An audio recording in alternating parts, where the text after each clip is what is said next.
Joseph Vijay uncle அவர்கள் கொடியேற்ற நிகழ்ச்சியில வந்து முன்வரிசையில் உட்கார வச்சிருக்காங்க.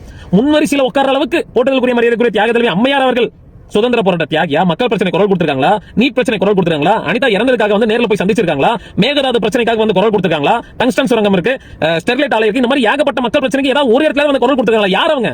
ஜஸ்ட் ஒரு நடிகை. மச்சான், இந்த குருட்டு நான் யாருன்னு தெரிஞ்சா? தெரியல மச்சி.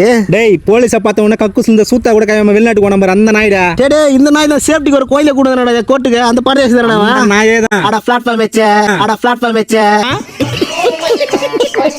டேய் டப்சா கண்ணா, நான் ஒரு கேள்வி கேக்குறேன். உங்க ஆட்சியில தகுதியே இல்லாத ஒரு ஆளுக்கு வந்து துணை முதலமைச்சர் சீட்டு கொடுத்தாங்க. அப்பெல்லாம் உனக்கு தெரியாது? அப்பெல்லாம் வந்து உன்னை வந்து நாட்டுக்காக ரத்தம் சிந்தி ஜெயிலுக்கெல்லாம் போயிட்டு வந்தானா? கேவலம். பொம்பளை கேஸ்ல போட்டாங்க. யார் சார் அவங்க? மக்கள் பிரச்சனைக்கு எந்த இடத்துல வந்து குரல் கொடுத்திருக்காங்க? அவங்க ஜஸ்ட் ஒரு நடிகை, அவ்வளவுதான்.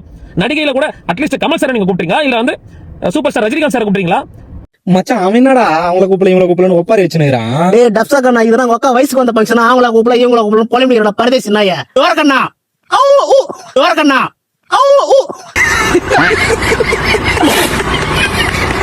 அப்புறம் இந்த வீடியோ பாக்குற நீங்க சொல்லுங்க, இந்த டப்சா கண்ணை பத்தி நீங்க என்ன நினைக்கிறீங்க?